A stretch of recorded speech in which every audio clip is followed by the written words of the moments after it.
Oh, that cord. Yeah, no, I always try to do that, because then it will rely on this. Good evening, everyone.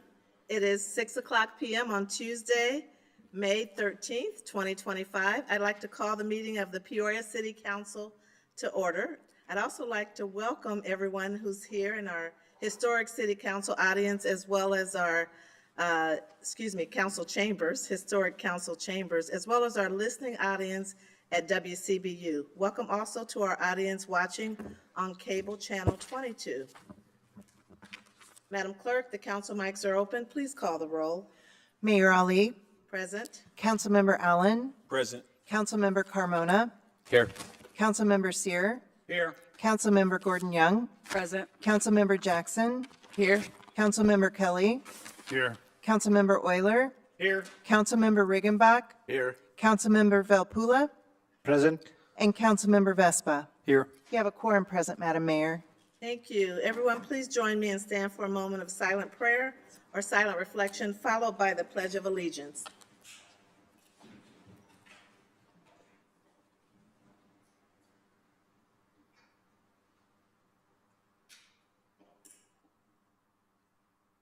I pledge allegiance to the flag of the United States of America and to the republic for which it stands, one nation, under God, indivisible, with liberty and justice for all.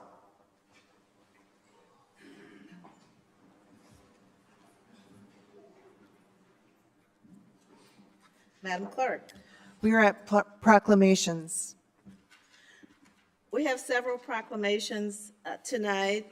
1, 2, 3, 4, 5 to be exact. So I've asked council members to help in reading the proclamations, and we'll start with Asian American and Pacific Islander Heritage Month.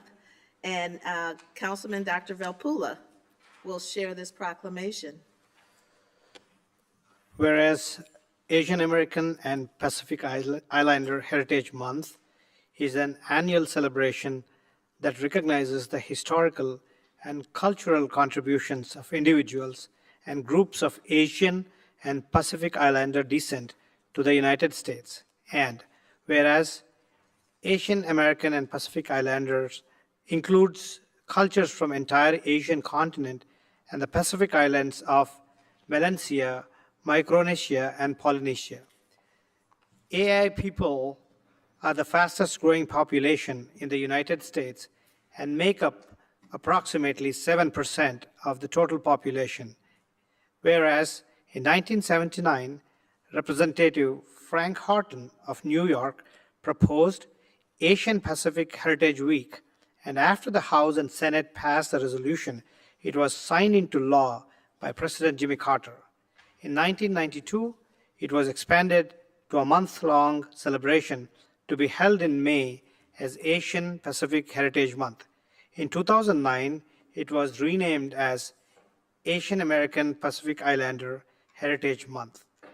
Whereas May was identified as Asian American and Pacific Islander Heritage Month because it commemorates the immigration of the first Japanese people to the United States on May 7, 1843, and also acknowledges Golden Spike Day on May 10, 1869, making the completion of the Transcontinental Railroad built with significant contributions by Asian Pacific Americans. Now, therefore, I, Ritali, Mayor of the City of Peoria, Illinois, do hereby recognize May as Asian American and Pacific Islander Heritage Month in Peoria, Illinois, dated 13th day of May, 2025 AD. Thank you very much.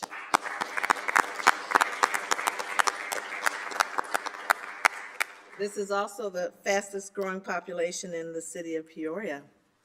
Our next proclamation recognizes National Public Works Week, and we have, I believe, Director Rick Powers, Director of Public Works. I don't see him, but definitely I see Deputy Director of Public Works, Cy Maroon, and he has some others with him, and we'll get those introductions in a moment. In the meantime, Councilman Carmona will read the proclamation. Whereas public works professionals focus on infrastructure, facilities, and services that are of vital importance to sustainable and resilient communities and to the public health, high quality of life, and well-being of the people of the city of Peoria. And whereas these infrastructure, facilities, and services could not be provided without the dedicated efforts of public works professionals who are engineers, managers, and employees at all levels of government and the private sector. They are responsible for rebuilding, improving, and protecting our nation's transportation, solid waste systems, public buildings, roads, and other structures and facilities essential for our community members. And whereas it is in the public interest to gain knowledge of and to maintain an ongoing interest and understanding of the importance of public works and public works programs in their respective communities. And whereas 2025 marks the 65th Annual National Public Works Week, sponsored by the American Public Works Association / Canadian Public Works Association. Now, therefore, I, Rita Ali, Mayor of the City of Peoria, Illinois, and on behalf of the City Council, do hereby designate the week of May 18th through May 24th as National Public Works Week in Peoria, Illinois, dated this 13th May, 2025 AD. Thank you.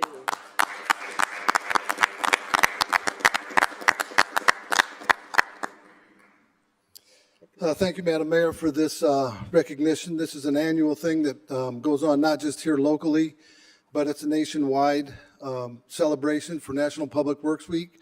And I just want to say that Public Works is really, it's the basis of everything that happens in the city. I mean, we are the heartbeat, for lack of another term. But anyway, what we do every day. And we do every day for those, whether they recognize it or if they take us for granted. But we're there for the public on a daily basis. And we will continue to be that way. And especially in Peoria, Illinois, we are going to be responsive. And so I just wanted to say thanks again for this recognition. I did ask a few people to come in and represent Public Works. And Public Works is made up of two divisions. One is engineering and the other one is operations. And we have tonight our engineer, city engineer, Andrea. City engineer, I didn't want to say assistant, city engineer, Andrea Kloffenstein. We've got Chris Cummings, we've got Chris Woolley, Sidney Maroon, and Darren Graves. And they're all from different sections within Public Works, so it's nice to have that representation. But anyway, thanks again, and we're here to serve you, so just keep us on your speed dial. Thank We you. appreciate all your great work. Thank you. I failed to mention that Thursday is our open house at Public Works at Drees Lane. All are welcome. Council, any families throughout the city are welcome. Anybody's welcome for that matter to see what we do. There's going to be fun things for the kids. There's going to be some things that even the adults might even indulge in and learn something. So it'll be a great event. It's Thursday from 4 to 7, and we look forward to seeing you there. So Director Maroon, this is the time where we get to see all the big machinery and the trucks and climb up on them, take pictures, Yep. all that. Okay. It's climb a truck, get inside, touch a truck if you're not wanting to get inside. I mean, it really does open up. It opens up your eyes to really see what we do and what equipment we have. Yeah. Wonderful. Thank you. Thank you so much.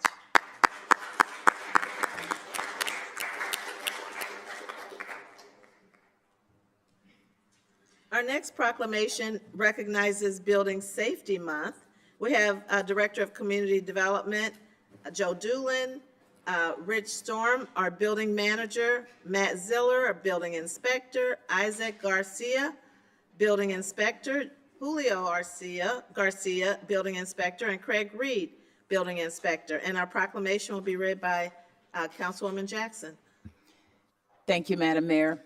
Whereas the City of Peoria Building Safety Division of the Community Development Department recognizes the strength of community depends on the safety and economic value of the homes, buildings, and infrastructure in Peoria, And whereas our confidence in the structural integrity of these buildings that make up our community is achieved through the devotion of vigilant guardians, building safety experts, fire prevention officials, code enforcement, inspectors, architects, engineers, builders, tradespeople, design professionals, laborers, and others who work year-round to ensure the safe construction of buildings.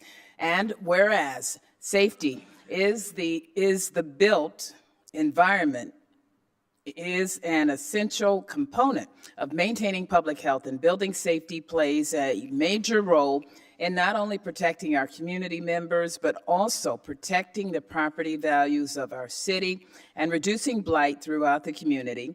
And whereas Game On, the theme for Building Safety Month 2025, promotes appropriate steps that everyone can take at the personal, local, and global levels to actively stay prepared for natural disasters and support and encourage careers in building safety. Now, therefore, I, Rita Ali, Mayor of the City of Peoria, Illinois, do hereby recognize the month of May 2025 as Building Safety Month in Peoria, Illinois, dated this 13th day of May 2025 AD.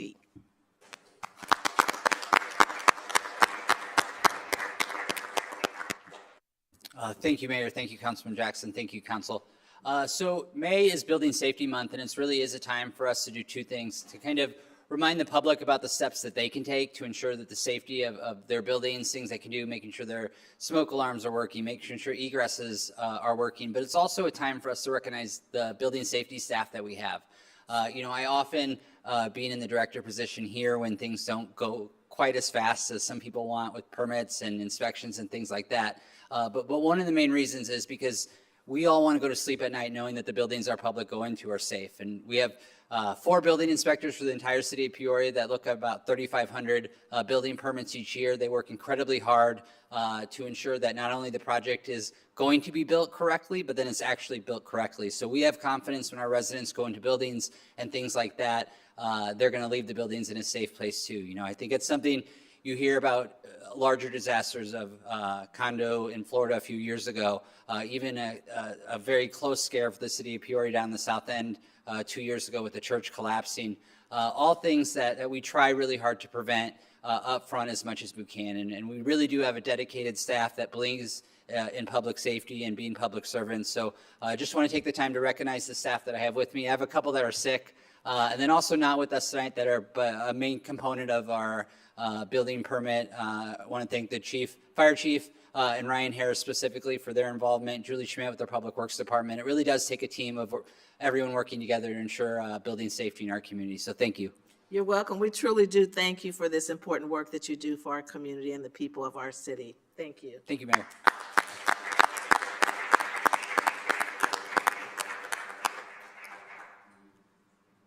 Our next proclamation recognizes Older Americans Month. We have Peggy, and you'll have to tell me how to pronounce your last name. Peggy Jocks? Hawkes. Jockus? Hawkes, like in Hawkes, Spanish. okay. My husband says Hotchkiss. Okay, Hawkes.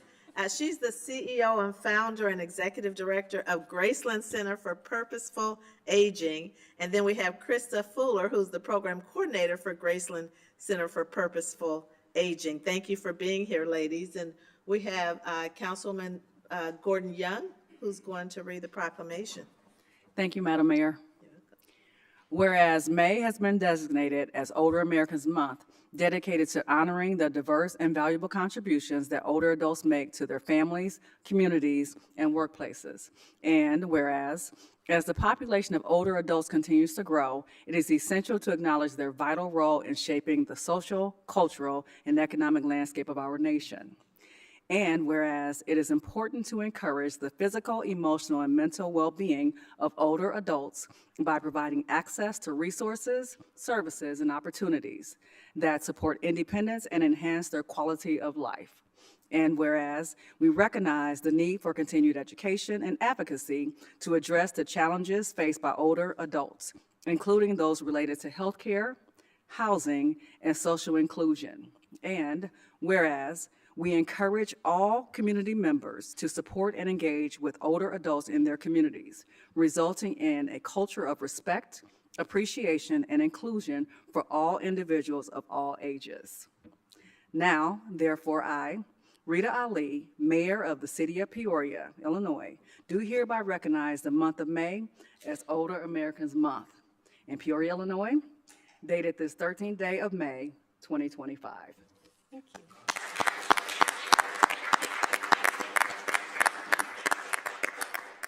Thank you, Mayor Ali and Council, for allowing me to come before you. My team and I are working to create a community-based senior center in Peoria. And when I first started on this journey 5 years ago, I had a mentor from the Small Business Development Council who taught me that if a business was going to succeed, that there had to be a desire for it. His adage to me was culture before structure. So our purpose in requesting this proclamation is to move the needle forward one more step on the pathway to create a culture in Peoria that respects older adults, that respects all the contributions that they've made, and enjoy all their life contributions and their accomplishments. We want Peoria to be a welcoming community where older adults can thrive and age well in place and contribute back. Our premise is aging is a privilege because not everyone gets the grace to be able to age, sadly. So we want to honor older adults that have been able to contribute to Peoria. With 30,000 people over the age of 50 and 20,000 over the age of 65, and we know that this number will only increase, the time is now to develop a strategy to be proactive and positive in order to meet the needs of our growing community of older adults. Our participants come from about every zip code in the city. We have a very diverse group, so they all are persons that you represent. So as you start your new terms in office, I look forward to working with each of you to try to figure out how can Peoria enhance the lives of older adults, just as many other communities are already doing. Bloomington, Normal, and Springfield have amazing senior centers that are a tremendous asset to their community. I believe that together we can harness the strengths of older adults, their contributions, and create a culture that celebrates their accomplishments with pride and joy and honor. So I look forward to working with you in the coming year. Several of our participants and board members and Tessa Mahoney from Age Central are here today to show their enthusiasm to honor older adults. And Krista Fuller is our program coordinator for Graceland Center. She does the day-to-day in and out, taking care of all the programs that we do. And she's instrumental in connecting people to resources and ensuring that their learning needs and their fun are also met. We have a great time. Graceland is collaborating with Neighborhood House to provide congregate meals, and the number of our participants continue to grow under Krista's leadership. I also wanted to thank Mayor Ali and the council. I just wanted to give you a little food for thought. Our seniors here in Peoria are the reason that Peoria is the great city that we have. They have stayed here. They have raised families here. They've contributed to the financial well-being of Peoria. If they wouldn't be here, neither would Peoria. Thank you so much. That's true. And I just want to, yes, thank you for your leadership. And you've done so much and made so much progress in these 5 years. So thank you for your leadership again. Thank you.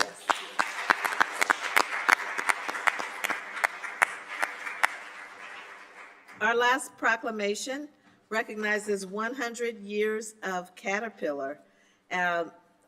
Henry Vickery, the Director of Community Relations, wanted to be here tonight, but he's traveling today, so we will get this proclamation to Henry.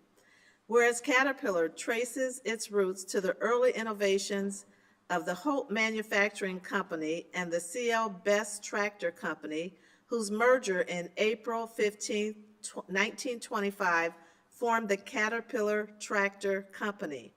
And whereas from humble beginnings in the fertile fields of California to a substantial presence in our region, Caterpillar has grown into the world's largest manufacturer of construction equipment with a global footprint and enduring legacy of American ingenuity. And whereas Caterpillar's iconic Caterpillar Yellow machinery, commitment to quality, and strong corporate identity, including its role in the Dow Jones Industrial Average and presence on the Fortune 500 list, have made it a symbol of strength and reliability around the globe. And whereas through strategic growth, innovation, and an unwavering commitment to its customers and workforce, Caterpillar has evolved into a multinational corporation with operations on several continents and products that help build and power the world. And whereas we extend our sincere congratulations to Joseph Creed on his appointment as the new Chief Executive Officer of Caterpillar Incorporated, and express our confidence in his leadership as the company embarks on its next century of progress. Now, therefore, I, Reed Ali, Mayor of the City of Peoria, Illinois, do hereby recognize and celebrate 100 years of Caterpillar in Peoria, Illinois.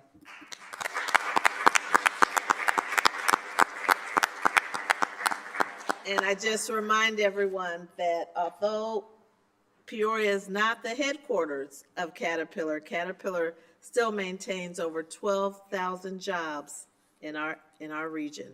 So we appreciate that. Madam Clerk? We are at the approval of the minutes. Councilmember Riggenbach? Thank you, Madam Mayor. I move to approve the minutes of the joint City Council and Town Board meeting held April 22nd, 2025, as printed. Seconded by Councilmember Jackson. Any comments or questions? Please cast your ballots.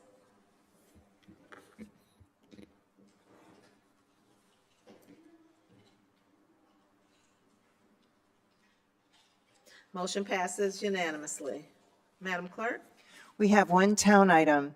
25-105 is a request from the town officials to approve the April 2025 actual expenditures and to approve the May 2025 anticipated expenditures for the town of the City of Peoria. Councilmember Gordon Young? Can you move for approval? Yes, I move for approval. A second, and I meant to say trustee, a second by trustee Allen. Any questions or comments? Please cast your ballots. Motion passes unanimously.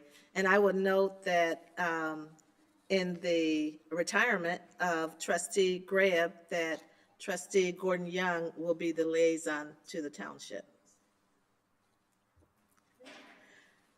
Madam Clerk? We are at the consent agenda.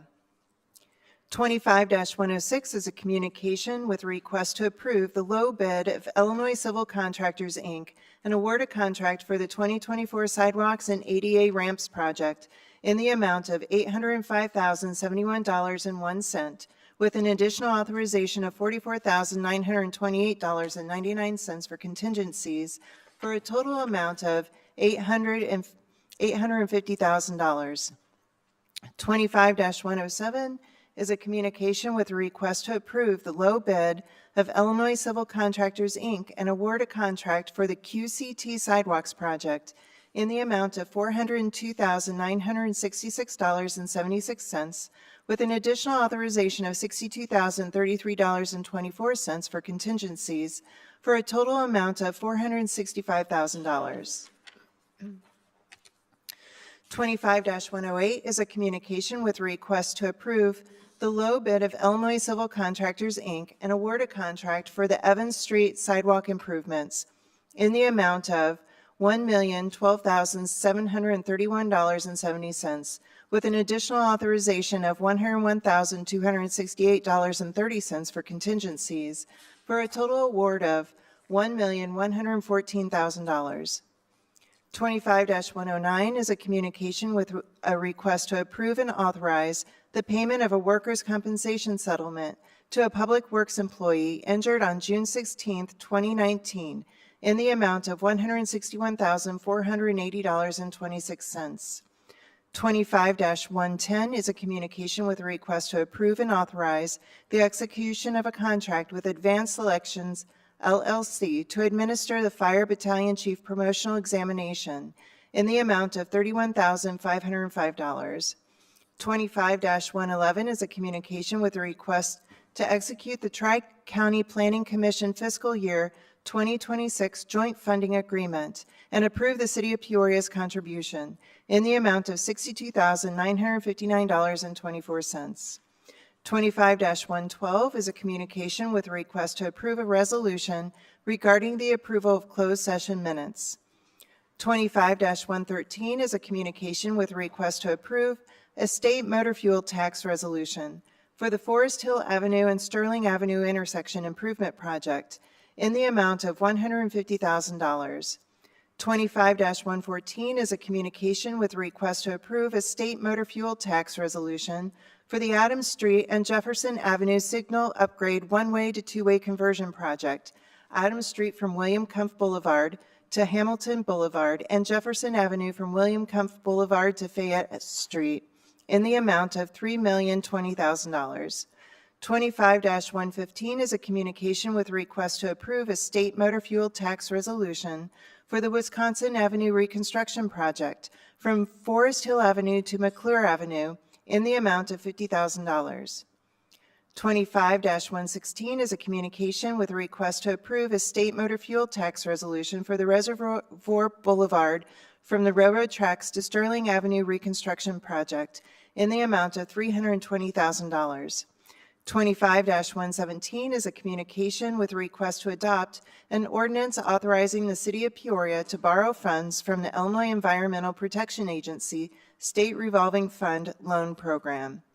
25-118 is a communication with a request to adopt an ordinance amending Chapter 3 of the Code of the City of Peoria, authorizing the retail sale and consumption of alcohol, wine, and craft beer on city-owned parking lots during the operation of a farmer's market. 25-93 is a communication with a request to adopt an ordinance amending Chapter 18, Article 14, Section 18-621 of the Code of the City of Peoria relating to existing tobacco retail licenses. 25-119 is a communication with a request to approve the site application to amend the site for a Class 1 Assembly Hall liquor license with on-site consumption and retail sale of alcohol for Bradley University at 1500 West Main, 1511 West Bradley, and 1524 West Nebraska, with a recommendation from the Liquor Commission to approve. 25-120 is a reappointment by Mayor Ali to the Greater Peoria Mass Transit District Board of Trustees with a request to concur of Patty Sterling Polk and Jeffrey Hare. 25-121 is a reappointment by Mayor Ali to the Downtown Development Corporation with a request to concur of Zachary Euler. 25-122 is an appointment by Mayor Ali to the Peoria Housing Authority Board with a request to concur of Bridget Carter Meacham. 25-123 is an appointment by Mayor Ali to the Advisory Committee on Police Community Relations with a request to concur of David Williams Jr. and Noah Palm. And 25-124 is an appointment by Mayor Ali to the Transportation Commission with a request to concur of Montrell Wright. And that concludes our consent agenda. Thank you, Madam Clerk. Are there any items to remove from consent?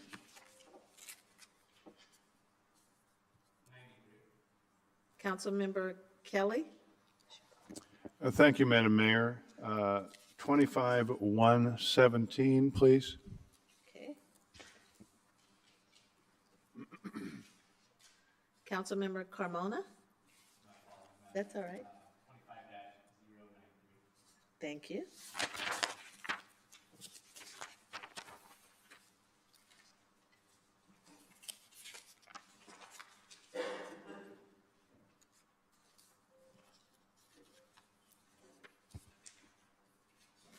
Councilmember Seer? Thank you, excuse me, Madam Mayor. Move to approve. Oh, okay. All those items that haven't been pulled off, is there a second? Seconded by Councilmember Allen.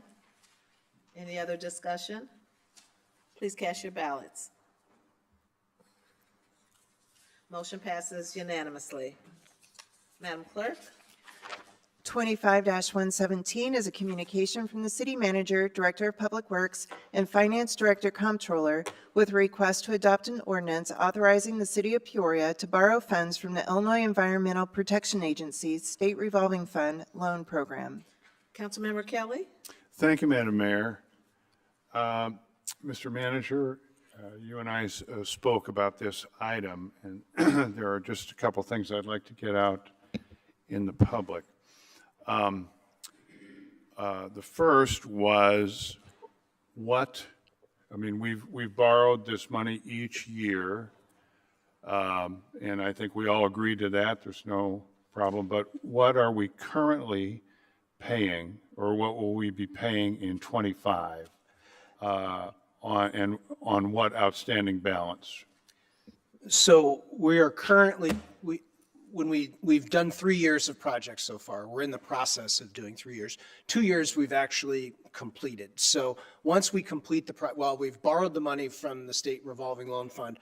Once it's completed, that's when the clock starts with us paying principal and interest on the projects.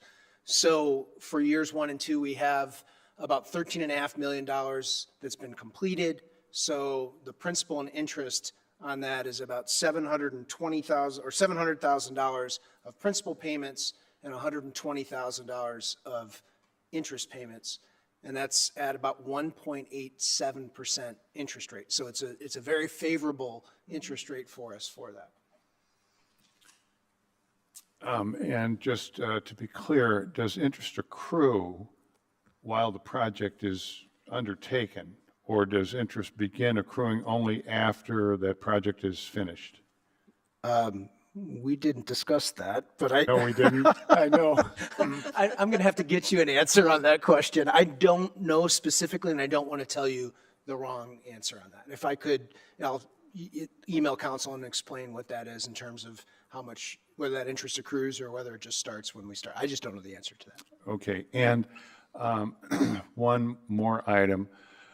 We are borrowing what we had agreed to borrow 4 years ago, I believe.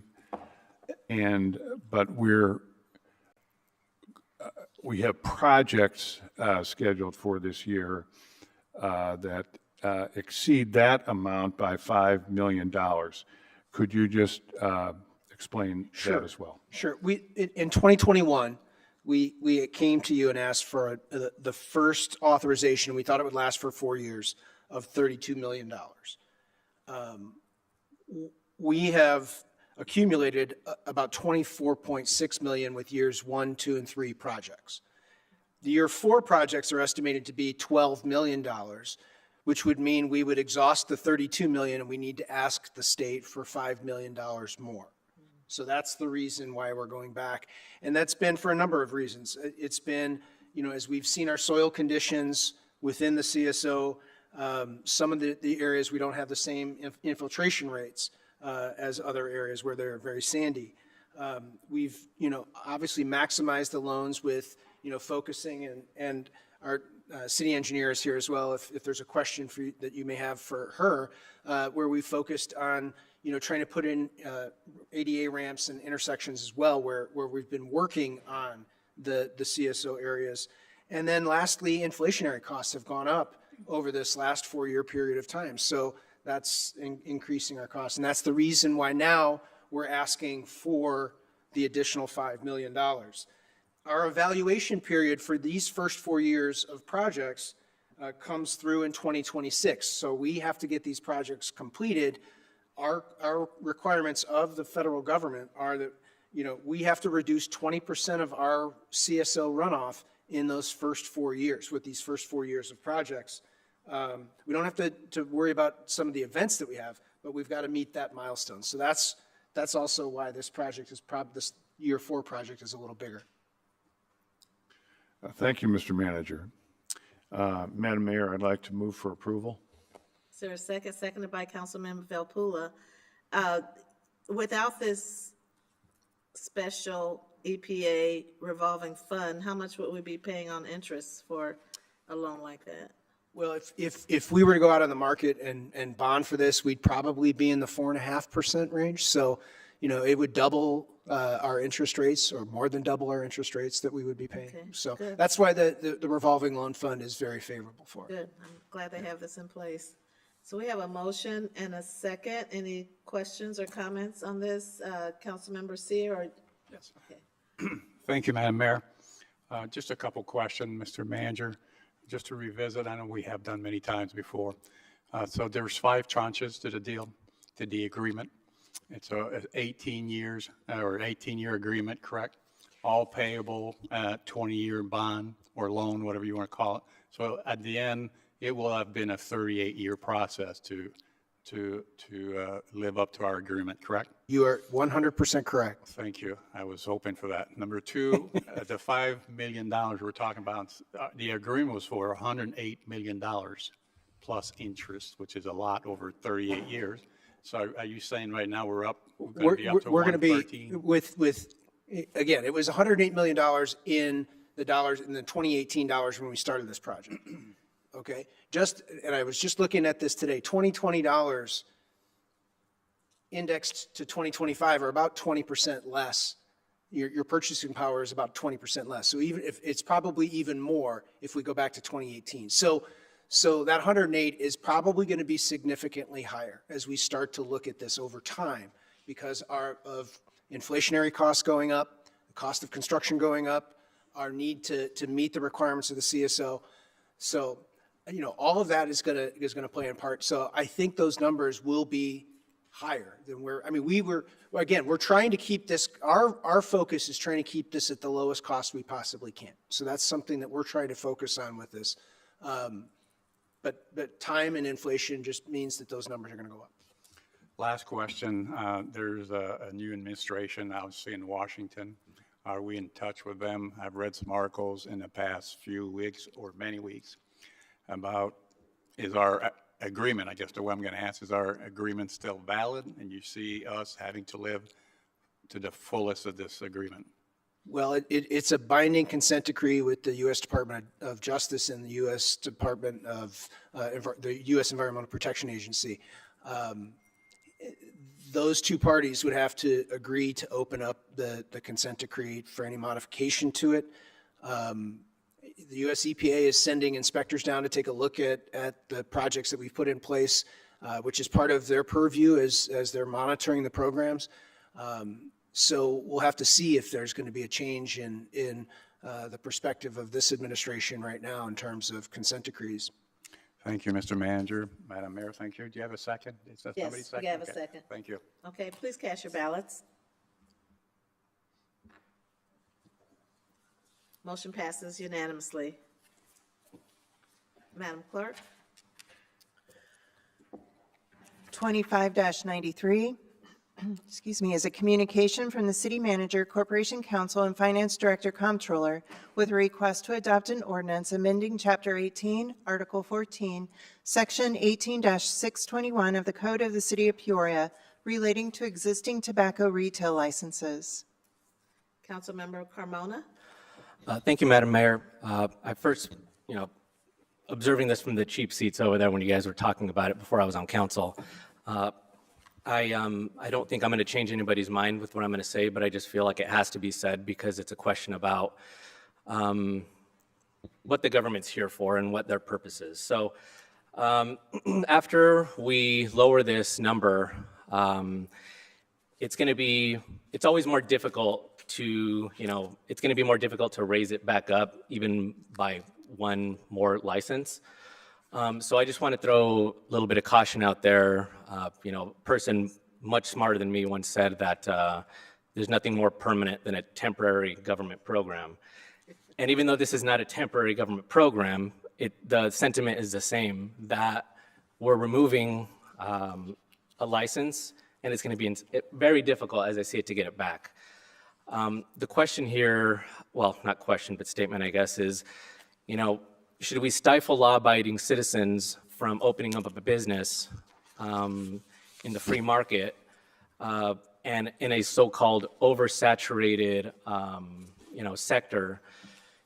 It is a person's constitutional right to open up a business and take that risk. And if it is oversaturated, the market will speak and they will either fail because they go out of business, or they will succeed because it's not oversaturated. Lastly, this is also kind of sold to the public as a quality of life issue, which I don't disagree with. I'm not here advocating for tobacco in any way. And as admirable as it is for, our government to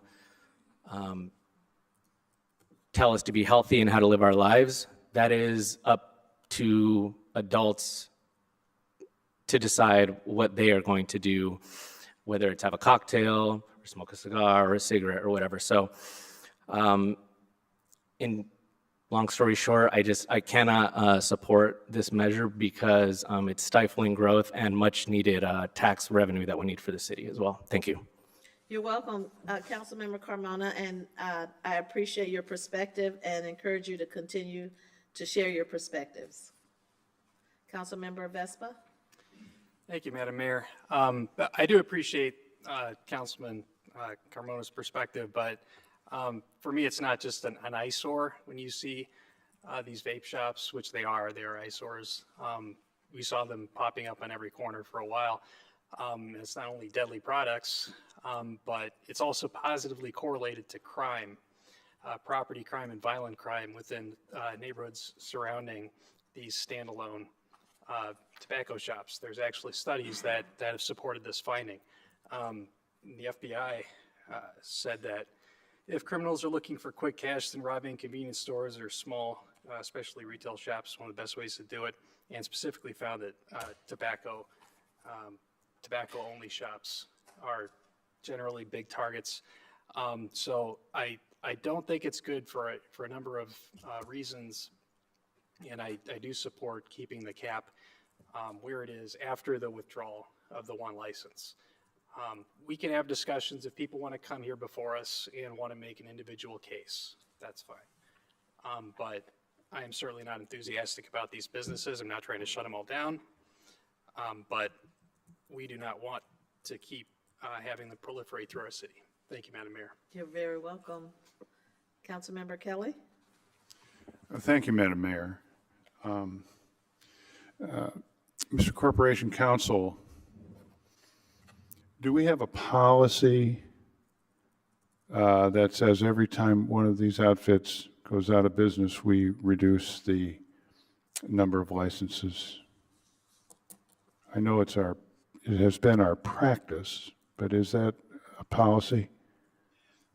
Those matters are completely attributable to your vigilant corporation counsel, not written policy. Okay. Every time one of those tobacco entities withdraws, I suggest this to the council to maintain the maximum amount of discretion in the council's hands to make these determinations going forward. Thank you. I think,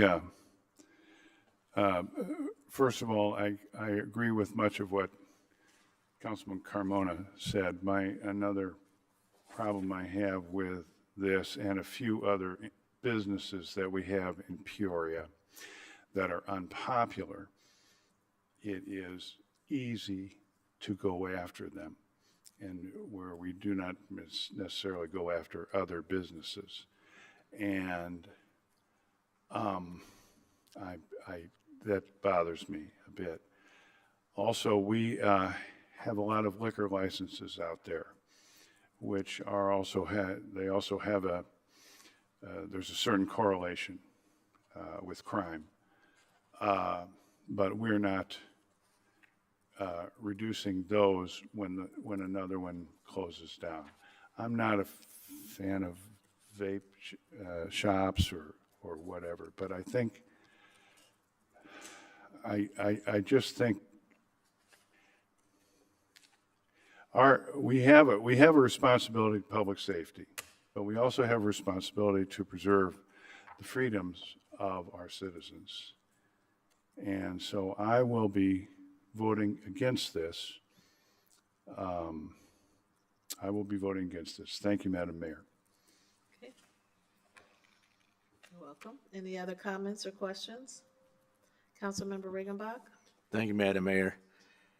I think it's important to note that this, with all due respect to the due diligence of our corporation counsel, he's acting on direction that he received from this horseshoe.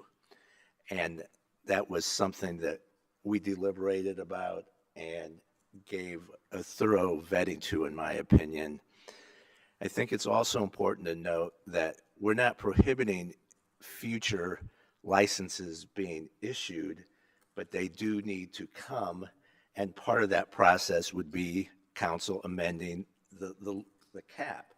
So it's kind of a two-step process, but it would still allow that future expansion on a case-by-case basis as council felt appropriate. So it puts a little more onus on us, makes us having to accept some of that responsibility, but I think that's a good way to move forward, having seen what these shops have done in some of our neighborhoods previously. So I will be supporting the motion. Do we have a motion? We don't have a motion. I'll move to approve. Okay. Is there a second? Seconded by Councilmember Jackson. Any other discussion? Please cast your ballots. Motion passes with 3 nays: Carmona, Kelly, Velpula. Madam Clerk? We are at regular business. 25-125 is a communication from the City Manager and Chief Diversity and Inclusion Officer with a request to approve the utilization of TIF fund dollars to complete the remaining term of the Peoria Core Spring cohort. And on your desk in yellow is an updated attachment. Mr. Manager? Thank you, Madam Mayor. On April 29th, we received word from Serve Illinois that we must immediately pause the Peoria Core program due to cuts in AmeriCorps funding. And, you know, this was a program that was placed on the Trump administration's list of priorities that they didn't want to continue to fund. We did some work to try and, I'm going to talk about the financial side of it, then I'll turn it over to Melody to talk about the program, and she has the members of the program that are here, the staff from the program that are here and from her office. But, you know, what we tried to do, we had a cohort that was graduating 2 days later on that Friday after the announcement came out. So we kept them on, we held the graduation, and now we're just coming back to you to talk about how we can keep this existing cohort of 5 individuals running through their program that they started in February, and they would end in July. And we received some money to supplement the income of the AmeriCorps volunteers. They make $6.25 an hour, and we got some money through the Edwards Power Plant settlement through the National Resources Defense Council to supplement their wages to pay them $10 an hour. And so we asked NRDC if we could extend that and pay for their period of time over this last 2 weeks at the $10 an hour, and they agreed to that. So there's been no general fund dollars that have been spent on the program to date. And what we'd like to do is through the end of this program, utilize TIF funds. Every one of our TIFs, except for the stadium TIF, has in the line item budgets for workforce development. So this is an allowable expense within our TIFs to be able to use this funding for this purpose. The AmeriCorps volunteers would have to work within the TIF districts since they're operating with those TIF funds, but we can make adjustments and make that work. So that's what we're asking for your support for this evening. I'm going to turn it over now to our Chief Diversity and Inclusion Officer, Melody Green, to talk about the program and introduce the staff that she has with her as well. I think you said everything, so we could probably just leave now.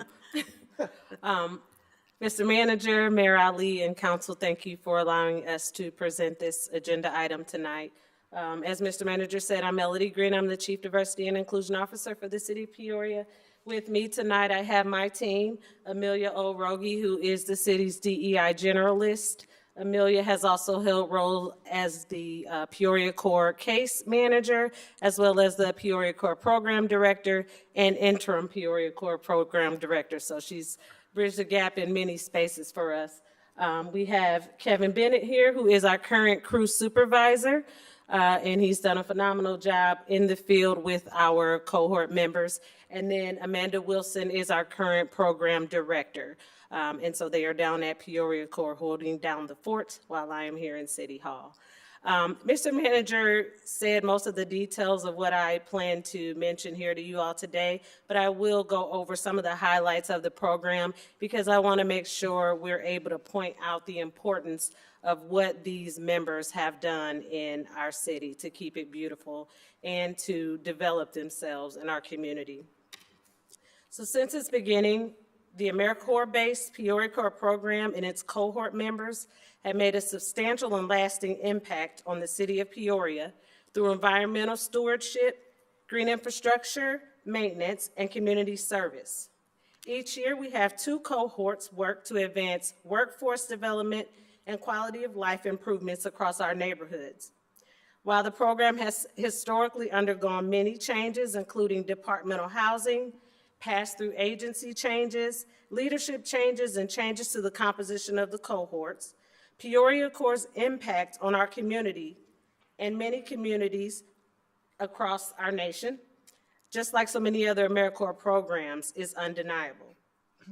So as Mr. Manager mentioned, at the end of April, we learned that AmeriCorps would face 41% decrease in funding cuts, and along with that would come a long list of programming that would be cut as well. Peoria Corps was included on that list as one that was not in line with the current federal administration priorities. And so for the time being, the Edwards Coal Plant Settlement administrators have allowed us to bridge this about 2-week time period to allow the cohort that did not graduate. So just to be clear, we had 5 members graduate a couple of days after we got this news. They're done. And then we had concurrent cohorts running. So we still have 5 members who are still proceeding in the program. And so Edwards Settlement, seeing the value in the program, has agreed to allow them to remain on until we could bring this issue to you all to have you make the decision on whether or not we can bridge the gap for this cohort to finish their term.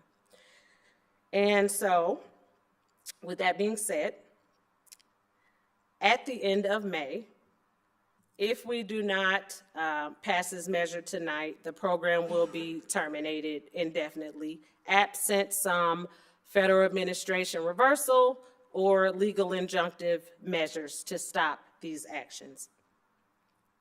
So tonight we're seeking to utilize TIF funding in the approximate amount of $41,723.55. That would cover our cohort members' living allowance through their graduation date of August 22nd. Now, I know in the council communication, we mentioned July as their graduation timeframe, but it's actually August 22nd is the timeframe we would need to get them through. And so that $41,000 is the amount. The Edwards Settlement Fund would cover the incentives. So the members who complete 900 hours of service in certain timeframes, they are rewarded with incentives. And so the Edwards Settlement will continue to fund those as it has been funding those. To aid in your determination tonight, Amelia will tell you a little bit about some of our program impacts, our highlights, and our member successes. And if you have any questions for any of us following her addressing the council, please just let us know. We'll be here. All right. Good evening, Council, Madam Mayor. It's my privilege to share with you just a few highlights that have occurred for our members and contributions they've made following their terms of service. Peoria Corps began in 2017, so these are highlights of members from 2017 until present. In the time frame of the most recent cohort, they completed 4,230 total service hours.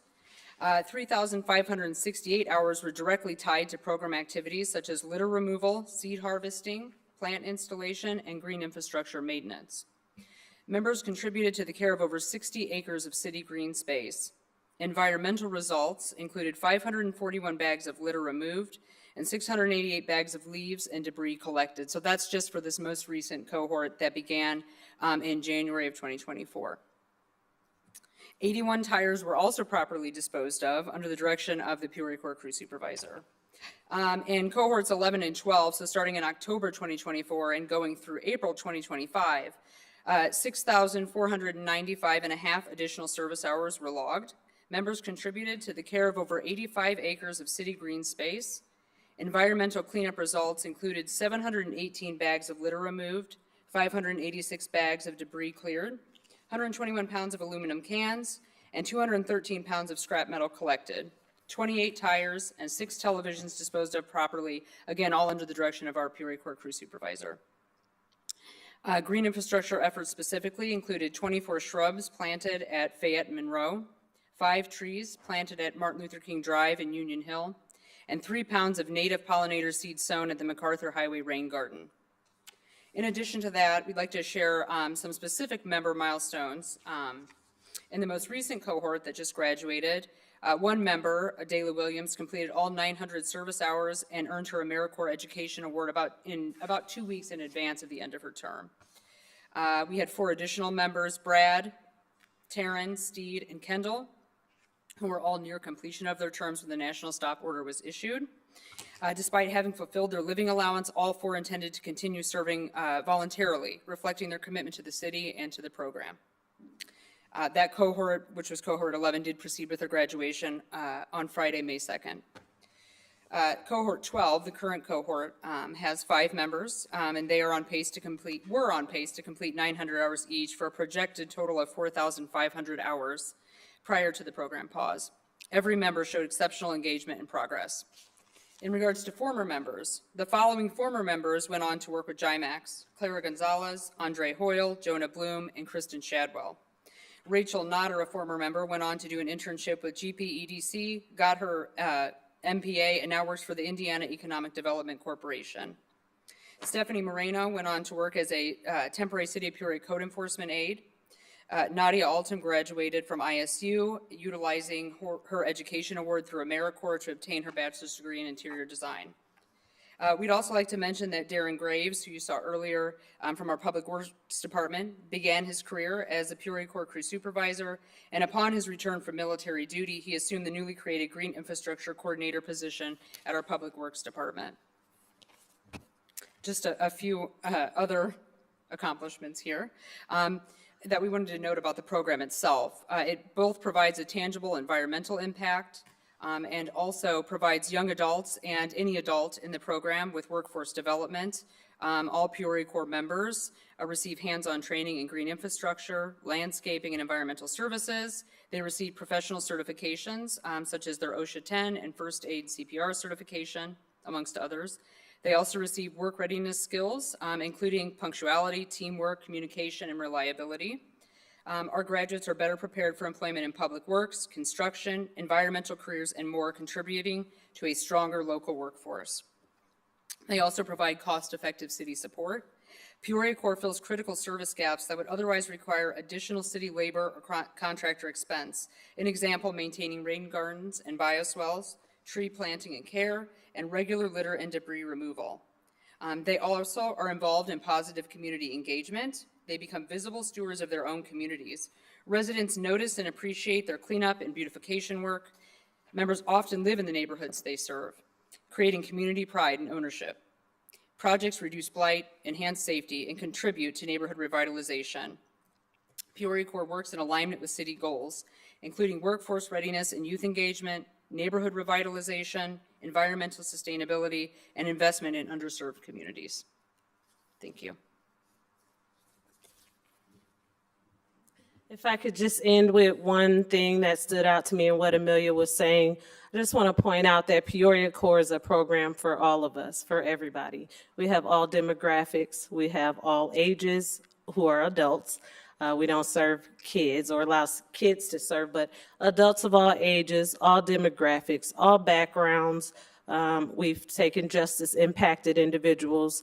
We've taken students, college students, those who've received their GEDs, and everyone else under the sun. It takes commitment to serve in this program. They're not earning, millions of dollars, but they're dedicated to our community, and so are we. And so we know we have hard decisions to make. You have hard decisions to make. We just hope that we've been persuasive enough tonight to make an argument for these members. Thank you. Thank you, Chief Green. Councilmember Allen?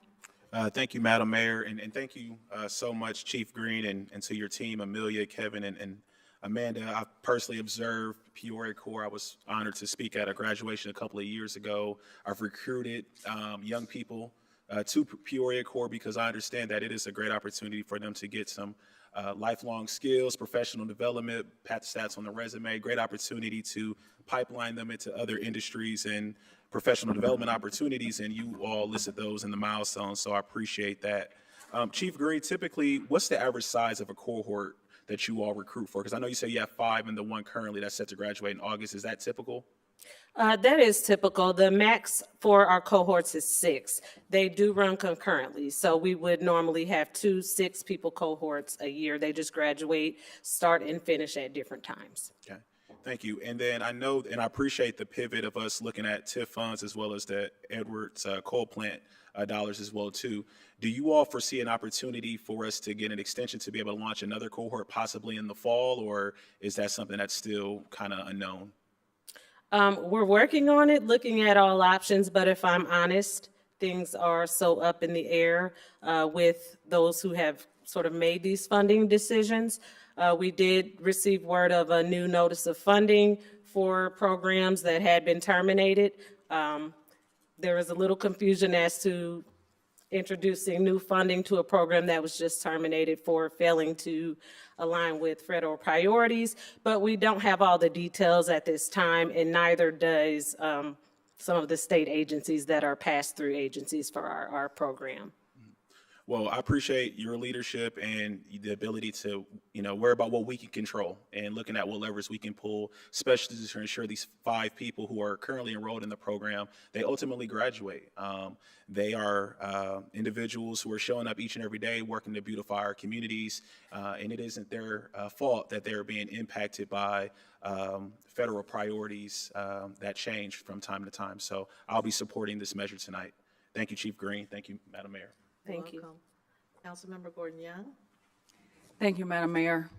Well, Councilmember Allen, you said everything I was going to say just about, including I had the honor last year to speak at the graduation. And, as you were speaking, here's what I was thinking about. I was thinking about the young man whose sister came to support him. And he was so proud. And he said to me he had never completed anything before. And just the pride that he carried. And I still see him to this day, and he is doing very well. For me, this is not just about a group of people who beautify Peoria. Yes, that's amazing that they do that. But it really is about how you all pour into them, how you give them purpose, how you uplift them. And that's quality of life. And I just have a hard time cutting off something that's so amazing to people. This is hard work, for a very minimal fee. And they are doing it. It's a lot of hours, and it takes a lot of determination. I remember talking to a young lady last year, and she talked about how many times she wanted to quit, but how they pulled together, and she just didn't do it. She kept going, right? And so I think the work that they've done, the work that you all have done, and I really appreciate your leadership and your entire team, Chief Green. I think that they deserve to graduate. I also agree with, if we look down the line, where can we find funding to continue this? Because again, this is not just about trees. This is about quality of life for our people, our citizens in this community, especially those who just want to do something different. Again, I can't speak enough about them because I'm in touch with a lot of them, and they love it. It's like a family and a great experience. I would hate to see that go. So I will definitely be supporting funding this as we move forward. Thank you. Thank you, Madam Mayor. You're welcome. Councilmember Jackson? Thank you, Madam Mayor. Chief Green, I echo the sentiments of my colleagues, and I must tell you, as a neighborhood association president, I certainly appreciate everything this group has been doing since its existence in 2017. I was just wondering here, do you all know how much it costs annually to run a program like this? I was looking for the figure in here. I see the decreases, but the question is important considering the fact that these individuals are operating in an educational realm, but they're also doing work and not receive a whole lot of pay for, but yet they provide a vital service, I think, to code enforcement, to public works, to neighborhood associations, at a relatively, I don't want to say it's inexpensive because it's vital, everything they do. I would hate to see it stop, I will be supporting this because I've noticed the crews working throughout the city. I appreciate the fact as well that they're often working in the fall and the wintertime when, a lot of the summertime work has at least been litter patrol and things like that has been suspended. So I've enjoyed their supplementing what the city has done. And I'm glad that the city manager had said we can use TIF funding as well. I would hate to see this program end. I will be supporting it.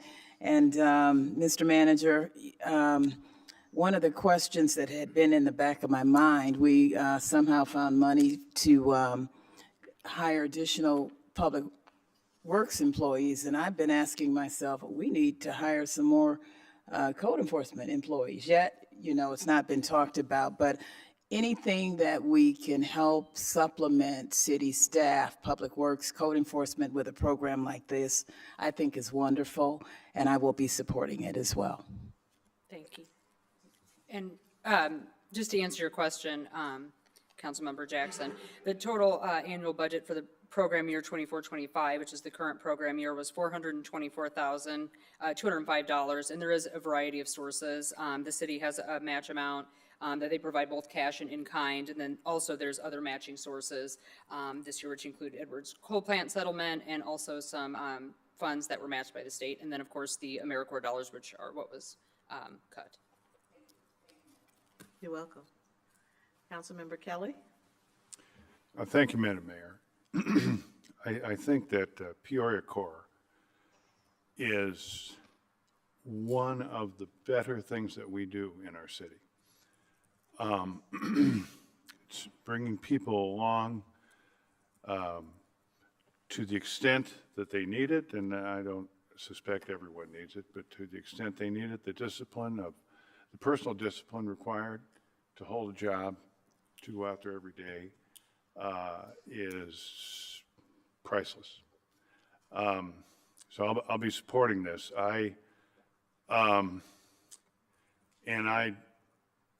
very happy that we can use TIF funds for this.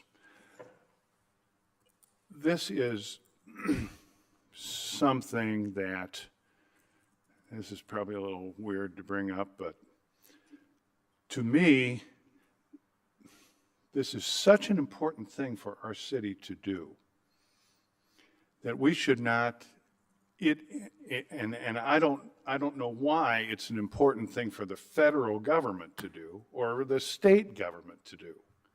They've got, they're fighting wars and whatever, building the highways. This is something we ought to do, no matter what. This really serves our people, and to be dependent upon people who don't really care for its funding, I think, well, this is what happens. And this is something we should not ever allow to go away. So, Madam Mayor, I will move to approve. Is there a second? Seconded by Councilmember Allen. I do want to also thank you, Chief Green, Amelia, and the entire team for your leadership in Peoria Core. I remember when the program first started. I remember when Anthony Corso and his team were putting the grant application together, and I actually had no idea that it would last this long. I've been involved with the AmeriCorps programs for a good number, for decades, and, you know, it's a great program. National service, you know, around the country. And just as Councilmember Gordon Young said, it's not about trees. It's not just about trees, but it's about lives, and it's about preservation. And, you know, it's just been a great contribution to people's lives in our community, and a great contribution to the beautification of our neighborhoods. So, you know, it's something, as Councilmember Kelly said, that we should do, whether we get the national, federal AmeriCorps funding or not. We have to find other ways to extend a program like this. So I think we have to definitely all put our antennas out to seek, whether it's private funding or state funding, but some other sources of funding to continue this type of initiative. Councilmember Vespa. Thank you, Madam Mayor. Yeah, this is, I don't think people realize just how much they did. October of last year to April of this year, 718 bags of litter removed. It's a lot of litter that would still be on the street in our public spaces if it weren't for AmeriCorps. 586 bags of debris cleared, 121 pounds of aluminum cans, 213 pounds of scrap metal. I mean, imagine that just still being all throughout our city. They've done a great service. I think they fly under the radar. I think, you know, a lot of us drive around and we see it, see the service that they're doing, and we appreciate it, but it's something that we kind of taken for granted. If they didn't do this, who else would have done it? So, you know, I absolutely support this, and it's absolutely horrible that the federal government has cut funding for this. Cities throughout America, like us, are struggling with whether or not we fill in the budget gap. I think this is, it's not very much money, about $40,000 to make sure that the you know, the people that are in the program can finish it. Certainly can't pull the rug out from under them, and we won't. But yeah, I certainly hope that the federal government reconsiders. Thank you, Madam Mayor. You're welcome. We have a motion and a second. Please cast your ballots. Motion passes unanimously. Thank you. Thank you. Madam Clerk? 25-126 is a communication from the City Manager and Corporation Council with a request to approve a sole source contract for the recodification of the City of Peoria Code of Ordinances with Civic Plus in an amount not to exceed $41,196, and this item requires a 2/3 affirmative votes of members voting, not less than 6 votes. Mr. Manager, Corporation Council? Thank you. This is what they call a demonstrative exhibit. This is your code. Oh, my. We have not comprehensively, as an organization, reviewed and revised this code called recodification since 1993. So that project takes a lot of intense concentration, a lot of knowledge. So there's quite an industry now of recodifiers. The same organization that puts our code together and hosts it online, MuniCode, is now known as Civics Plus. And I asked them to prepare the materials that you see in the council package, which is a proposal for them to proceed with our recodification. I'm recommending it as a sole source because they are one of the most reliable purveyors of the code experience that our citizens and staff use every day. And their stewardship of our recodification will ensure that we have a national entity with a great reputation looking at each and every one of our ordinances and making sure that we haven't missed things that needed updating. Court cases, approaches, things like that. They'll provide legal memorandum for their suggested changes after that review. Nothing in the code will change unless and until this city council adopts those changes. But that comprehensive set of recommended changes and interaction with your staff and their staff will take about 12 to 18 months. A significant portion of that is assembling their professionals as a team that'll take on our work, and that'll take a few months for them to get those people scheduled in to take on our code. So I'd ask that you approve this sole source. I put it as sole source because Muni Code has been acquired by Civics Plus, so it's a different entity. They do have our current annual contract. That costs us around $10,000 a year. Those expenses will continue, and the cost of this contract is expressed in the council communication at $41,196. That would be sourced out of the legal department budget. A portion would come out this year on retention. The balance as they made progress and completed the work likely next year. I'd be happy to answer any questions you may have. Thank you, Your Thank you.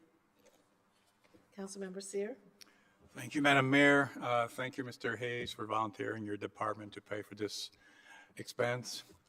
Move to approve, Madam Mayor. Seconded by Councilmember Gordon Young. Any questions, comments? Please cast your ballots.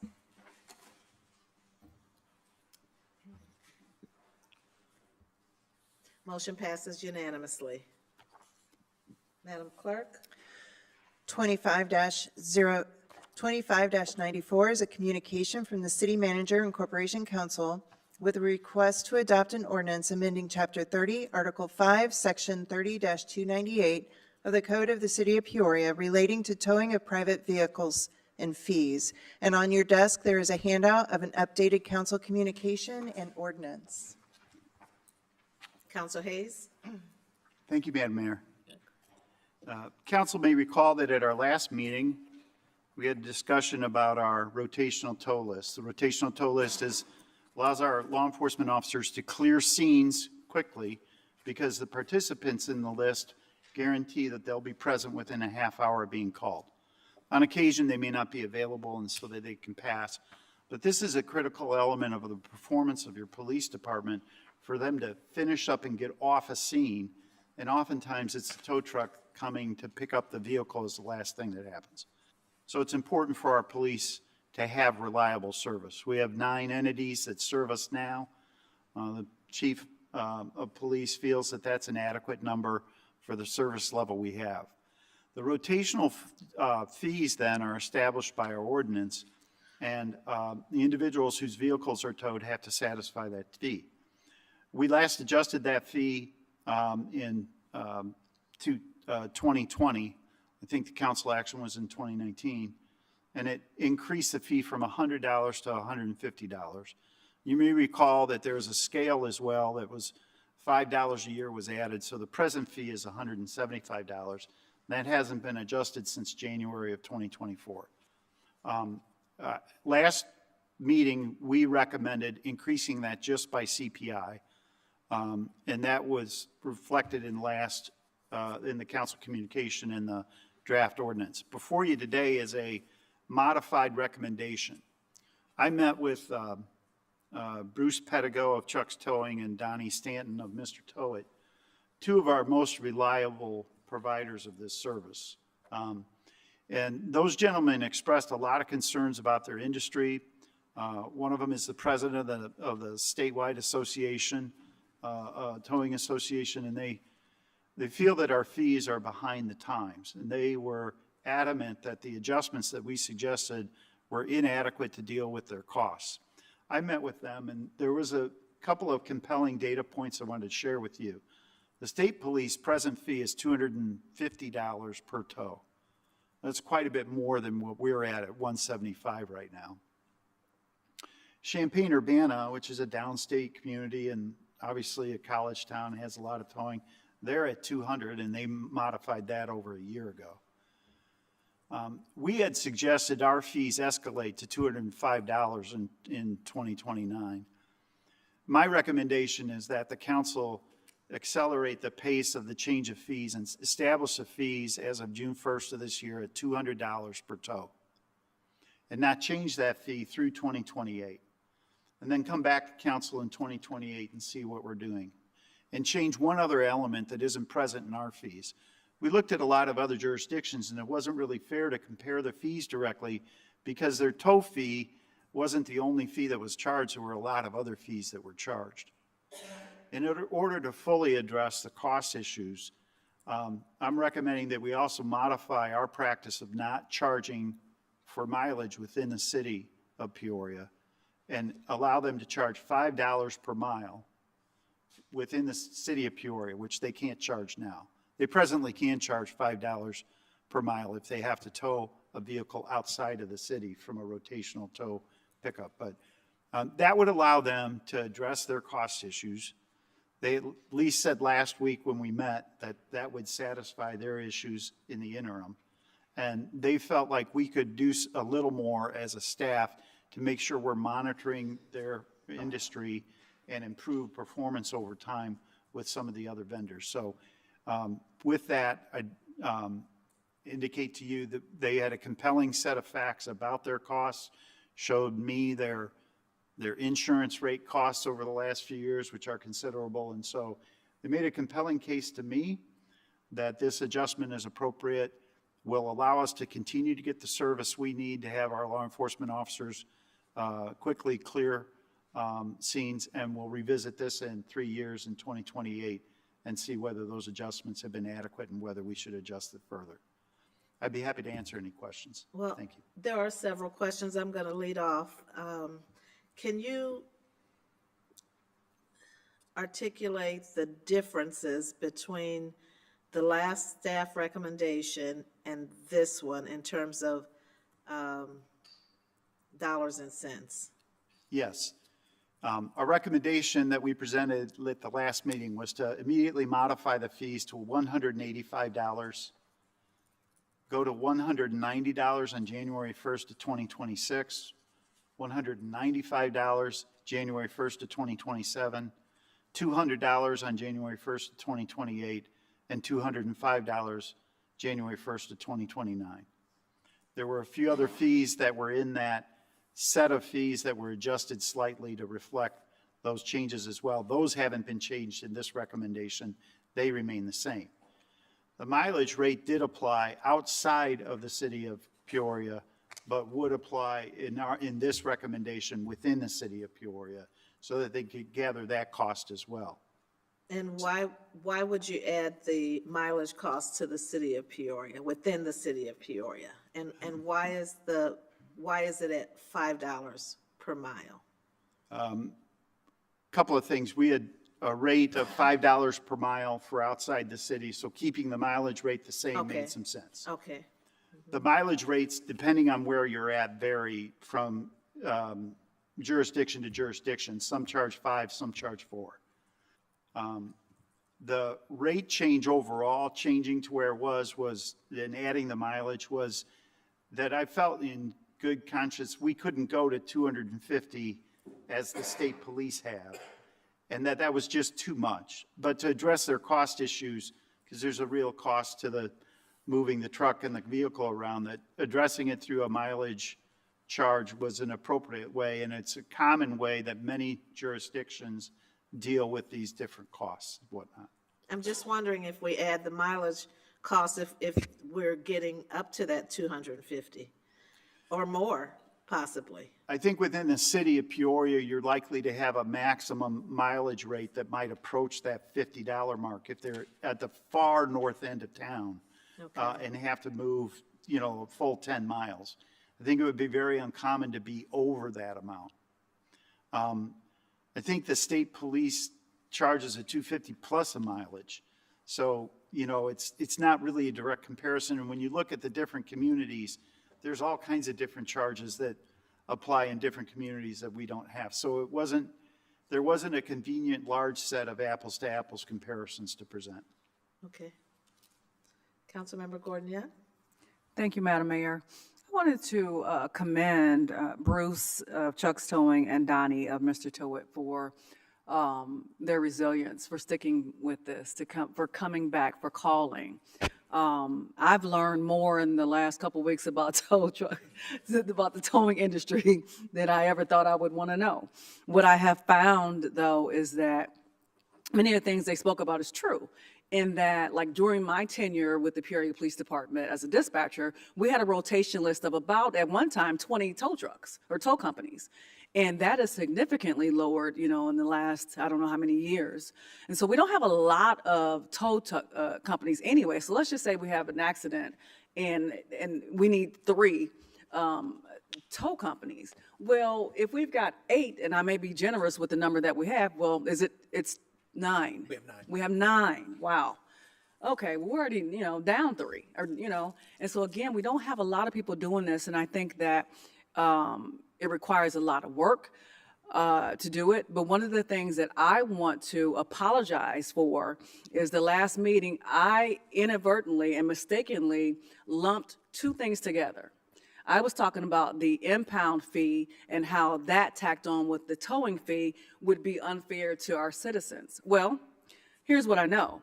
Everyone doesn't get the impound fee, right? So that's not going to be every tow truck or every tow service. And the other piece is that's not fair to the tow companies for, with my mindset, to tag them for something that's totally separate from what they do. With that being said, I think it is comparable, what they're asking for. And I agree with it. We've had a conversation about what's the maximum, that $5 per mile, what would that look like? And Peoria just isn't that big. We're big enough to where we, somebody who knows somebody and small enough to know somebody and big enough to never see them. And so again, it's the truth. And so with that being said, again, I commend you all for the work that you've done, and I will be supporting the increase fee. Okay, Thank you, Madam Mayor. you're welcome. Councilmember Carmona? Thank you, Madam Mayor. I just kind of want to add to this. So this is obviously a private company that that is on our list that provides a crucial service that we absolutely need. I just kind of want to bring a little light to, people use the word inflation. We talked about it a little bit earlier. And I think it's really important to remember that, these companies have a lot invested into what they do, probably in the millions of dollars. And, when you have a deal like this where you are forced to charge a customer something that's below market rate, then it can be very difficult for companies to continue to do this. And as we know, or if you don't know, inflation will continue to rise. This is a guarantee because our government will not stop printing money. And as this happens year by year, we will continue to see, and this tow company will continue to see, prices going up. But it's not really prices going up, it's diminishing of your buying power. And so I want everybody to remember that, this is a crucial service. I'm going to be supporting this, and the inflation won't stop. So I think that we have to make sure we do right by this company who provides this service. Thank you, Madam Mayor. You're welcome. Seeing no more comments, do we have a motion? No. Need a motion. Moved by Councilmember Kelly to approve, seconded by Councilmember Euler. Please cast your ballots. Motion passes unanimously. Madam Clerk? We're at unfinished business. 25-65 is a communication from the City Manager and Director of Community Development with a request to concur with the recommendation from the Planning and Zoning Commission and staff to adopt an ordinance approving a special use in a Class R1 single-family residential district for a short-term rental for the property located at 223 West Detweiler Drive. Mr. Manager.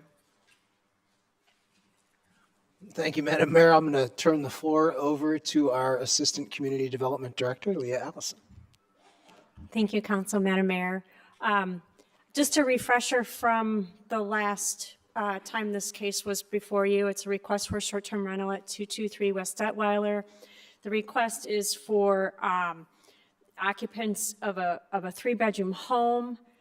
The cap on the area would allow 2 short-term rentals within a parameter of in our records, undefined neighborhood association area. We did not have record of it, although through the public hearing process, we have been made aware that the Detweilers Homeowners Association is active, but not necessarily registered with us.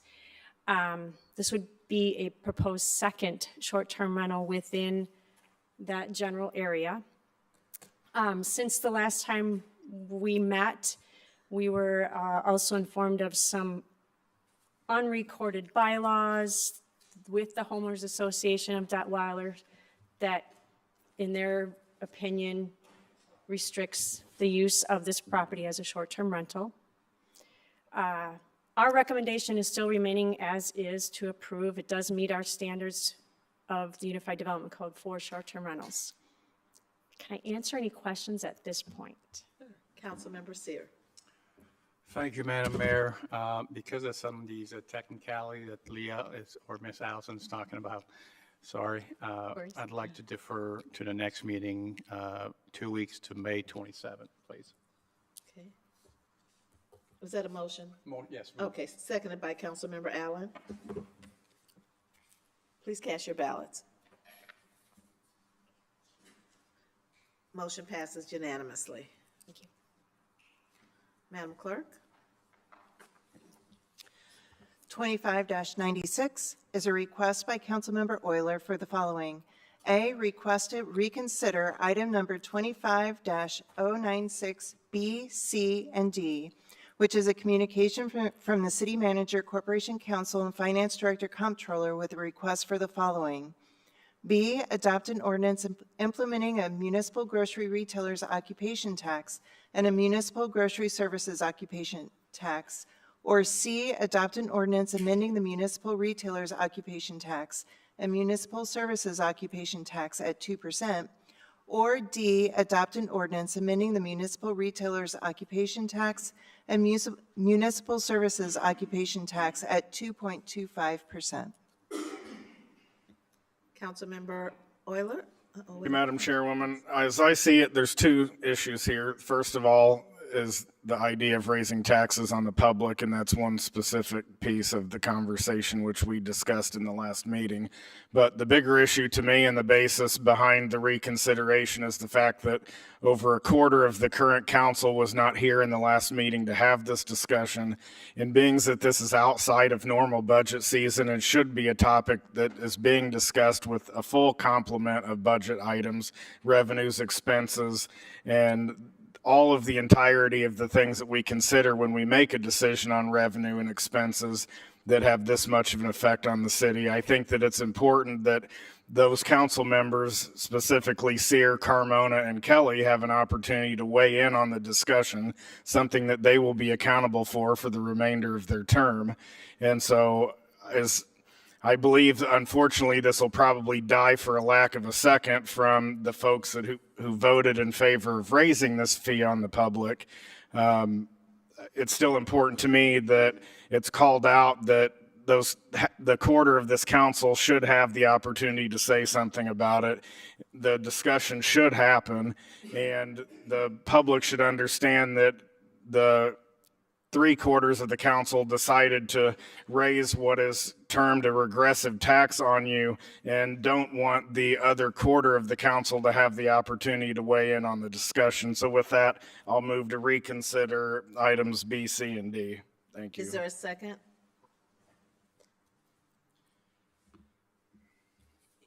It has to be a second by someone who was present that voted. Okay. Is there a second?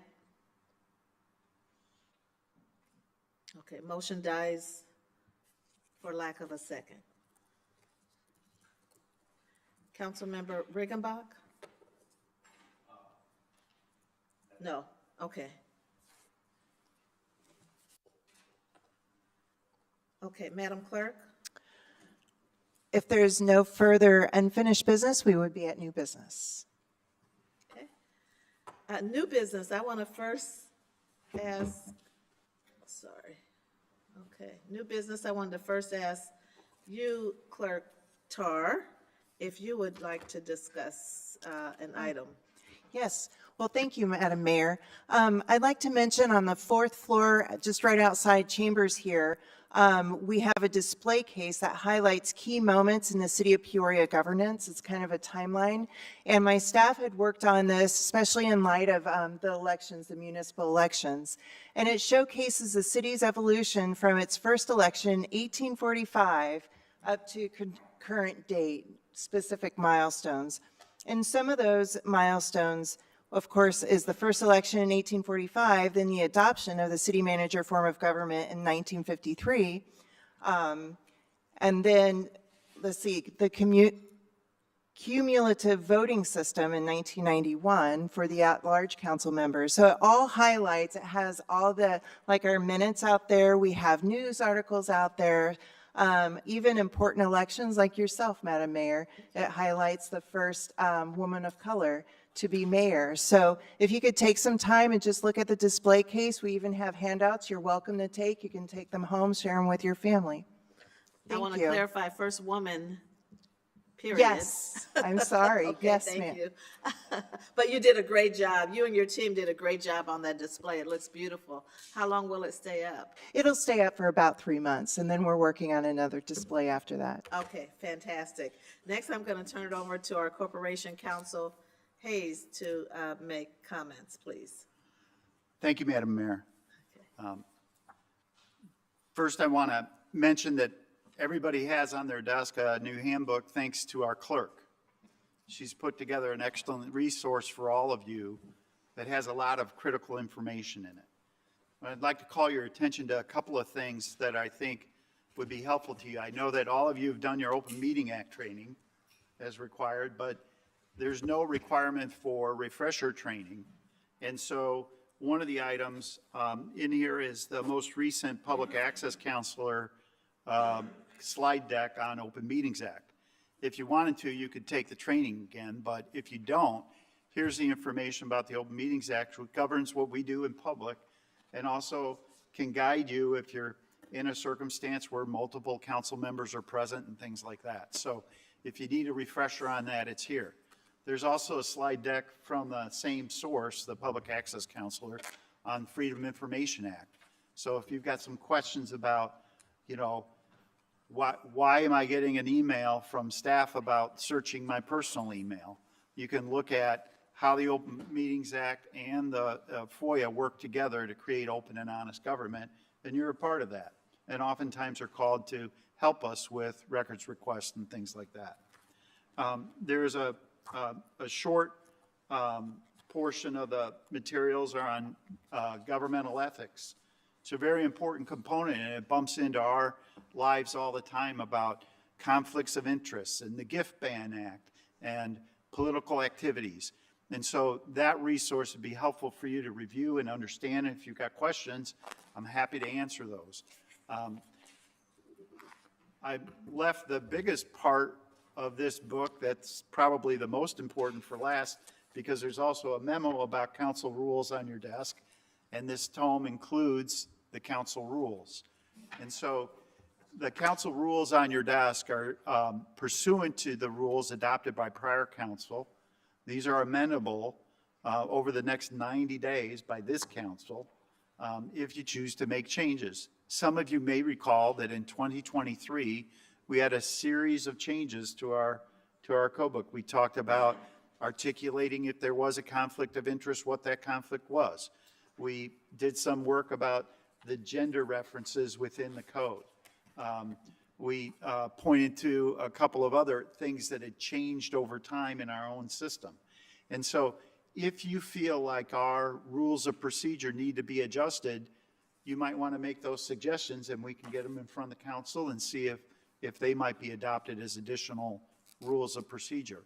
We just had an issue today on a rule of procedure, and we had a rule of procedure issue that was part of the discussion last session. And I've been around a lot of boards. Our board's pretty good about rules of procedure. You know them, but here they are, and you may want to change some of them. So there's your opportunity. That's all I have, Your Honor. I appreciate you giving me the time to mention these things, and I just want to say one other thing. I've got a lot of experience with a lot of clerks and a lot of municipalities in my career. It's been a real blessing to work with Clerk Tarr because she's put together an excellent piece of work here for all of you to use going forward. So thank you. Very well done. Thank you. Thank you. Councilmember Allen? Thank you, Madam Mayor. I just want to point out 2 projects that were approved in District 4 via the consent agenda. One of those will be featuring sidewalk and ADA ramp projects in Creighton Woods, so I'm very excited about that. And then the next one that I'm ultra excited about, and I've been talking about Reservoir Boulevard for years, I feel like, but we are moving forward with the design work for Reservoir Boulevard. So constituents along Reservoir Boulevard and those who take that road, remain patient. We're working on it, but I'm very excited to see the design work moving forward. So thank you to our Public Works Department, and very excited to see this project moving in the right direction. Thank you, Madam Mayor. You're welcome. Councilmember Regenbach? Thank you, Madam Mayor. I think we all know what a great job our employees do, and oftentimes we call them award-winning. Well, our Community Development Grant Department is an award-winning team. Director Doolin sent out an email, I can't remember if it was this week or late last week, but I just want to read this to make sure I get the essence of it correctly. The Grants Division was awarded the Community Impact Award at a National Community Development Association conference recently. This award recognizes organizations whose work is innovative, collaborative, I remember hearing that word a lot last week, collaborative, and promotes sustainable and lasting housing. Our Grants Division was recognized as a leader in the field by their peers from other cities and counties throughout the Midwest. So to Catherine Murphy and her team, and let me say these names because I think they deserve that shout out: Ben Crockham, Allie Krausen, Nicole Morrow, Letty Vargas, Emma Bryan, and Justin Mishler. Hats off to you. Congratulations. Great work. Great. Congratulations, team.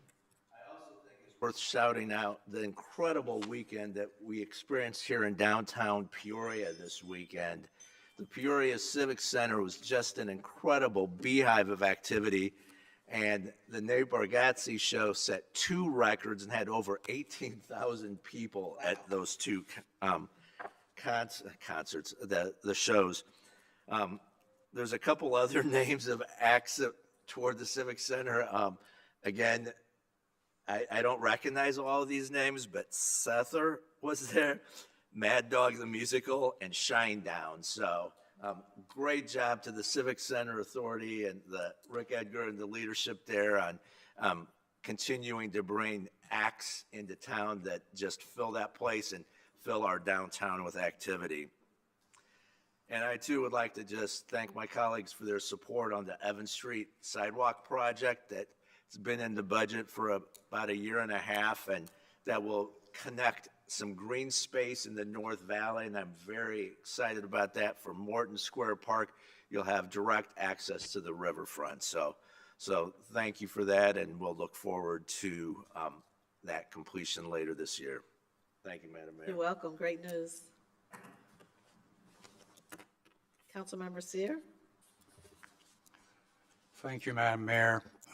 First of all, I want to start by thanking Councilman Orler for his effort, for his integrity, courage, and effort to try to have this 5th district say a few words about the last item on the agenda, which was the grocery tax. So I really appreciate your effort. Unfortunately, my people will be silenced for a while. I've learned many lessons in this chair the last 8 years. Some are very good, and some, unfortunately, have not been so good. And this last item, to me, it's really one of the worst lessons that we can teach our colleagues around this horseshoe, especially Mr. Carmona now being the newest one. We all have to learn to count to 6. And it's really just a terrible rule for me, in my opinion. So I'm sure you'll learn that very quick. As long as you have your 6th vote, you don't care about what's going on. So I want to make it just a comment, and then I got some report backs from Mr. Manager. Number one, Mr. Manager, I just want to, since I was not part of the discussion, I hope I can ask a few questions about the grocery tax.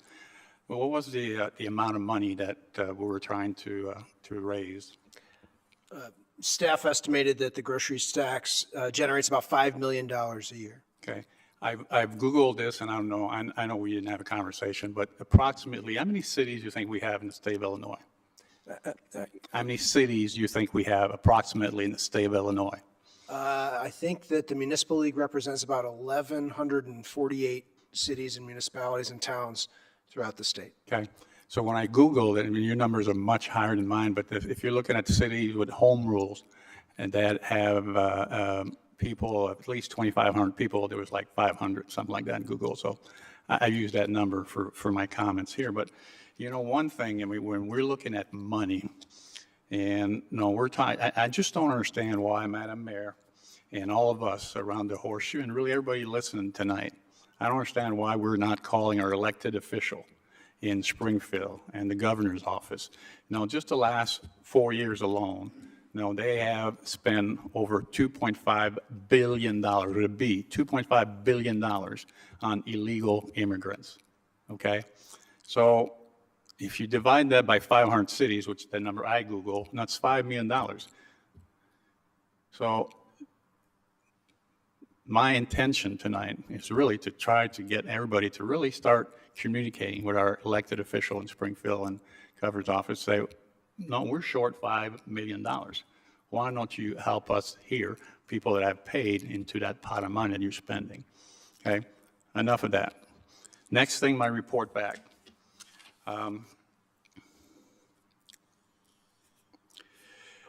I wrote down a new one tonight, Mr. Manager. I'd like to have a report back on the HRA breakdown and where can we use the money.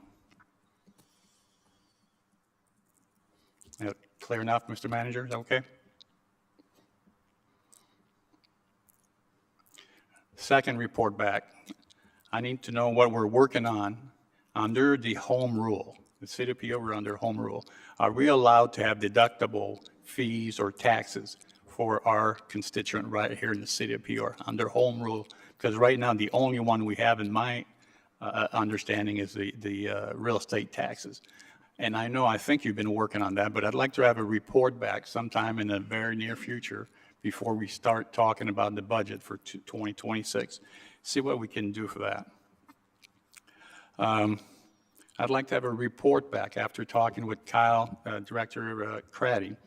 The last 4 years, I'm very, very interested in knowing what the real growth, if any, of Peoria on our expenses and our revenue, excluding any type of grants or free money we had from state government or federal government.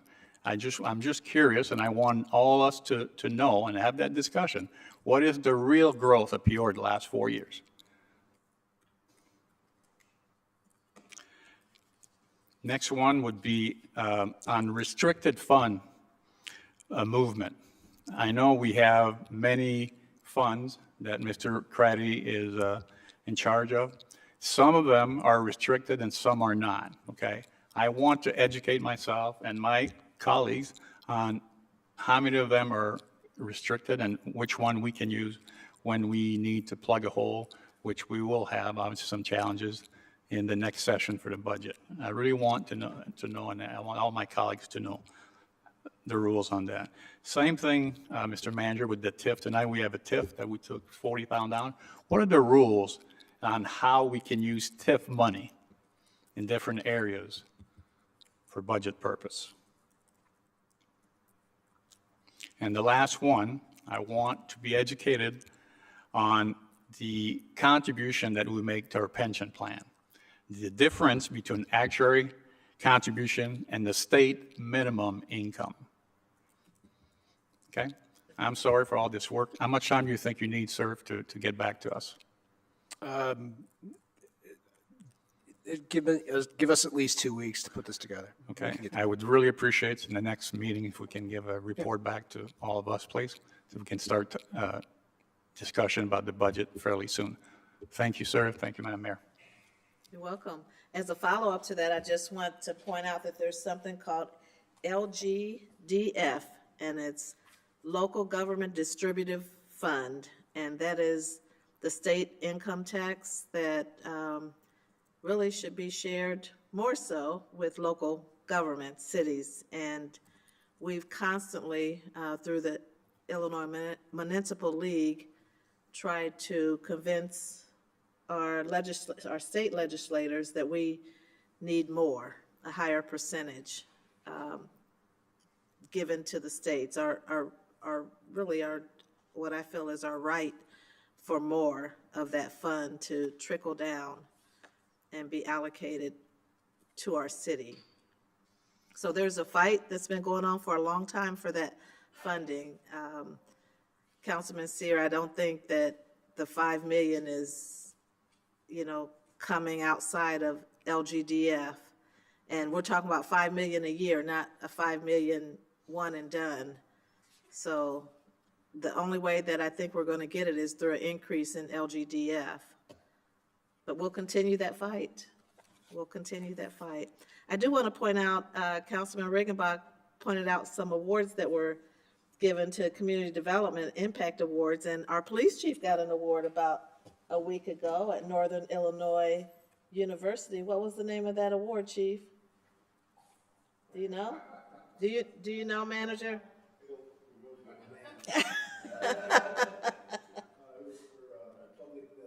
Public administration program. They awarded somebody that's working in the field. Okay, for your work in the field of public. Yes, it was the graduates from the master's program. During the graduation part, there was a small ceremony to honor somebody that's in the field.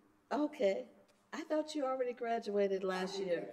Now it's as an alum, somebody that's doing the job. Okay, so our chief got recognized at the Northern Illinois University for his work in public administration. Congratulations, Chief. We're proud of you. We're proud of you. Councilmember Kelly? Thank you, Madam Mayor, and I apologize for taking everyone's time here, but I would just like us to consider when our taxpayers send money to Washington, D.C., and then that money comes back here, it is 1/6 of the amount of money that was sent out there. Okay? In other words, if they cut taxes and didn't collect that, however much money that is, we would have to make up what the program costs, which costs our citizens 1/6. I don't know what the number is for our state government, but it still has to pass through these hands and these hands and those hands, and then we get that dollar. And it's extremely inefficient, and yet we are so dependent on that. If we began to reverse it, it would cost our citizens far less and put things like Peoria Core, et cetera, in our hands, not in their hands. They don't care. We care about our people. It's just a little, what do they call it? It's shrinkage, in the retail business. They call that shrinkage. We got a lot of shrinkage for every dollar we send out there and get back. We should understand that, especially when we're speaking with our legislators, that this is not a real efficient system. What are they sending us all this money for? Why don't they leave that alone, cut taxes? We'll raise the money, but we'll do it at 1/6 the rate that they will. Thank you for indulging me. Welcome. Any other new business, Madam Clerk?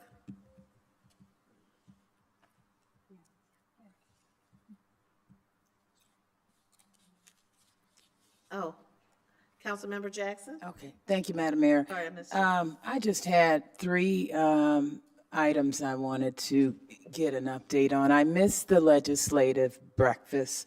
I know we had been waiting for the rest of the funds for the Riverfront redevelopment plan. And I know the state legislature is wrapping up its end of the year budget session. Have we heard anything, sir? And the other project also deals with state funding. I think 7 million of the MacArthur corridor funds have been released, but we were trying to get the other 3 million. Have we heard anything?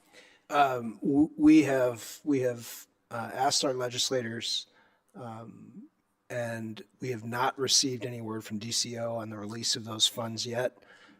At this point, with just a couple weeks left in the legislative session, we're just going to simply hope that we can get those projects reappropriated so that as we move into the next fiscal year, that we have the authorization that still is there to continue those projects. The funding is still, but we have received the bulk. The General Assembly has authorized the projects. Whether or not the state has the money, that's a question that we don't know, because the capital budget, those dollars were supposed to come from a casino in Chicago that hasn't even been built yet. So that's one of those elements that we're waiting to see where those funds come. They'll be released by DCO when those funds are available. At this point, they have not been released. Okay. Last thing, I just want to compliment the Riverfront Museum Director, Mr. Morris, on a wonderful multicultural fair on Saturday. It was just, was it the first one, Mayor? And I remember. It's the second annual, and it's put on by Peoria Public Schools. Oh, yeah, you're right. But it was just nice to see such a diverse crowd of people.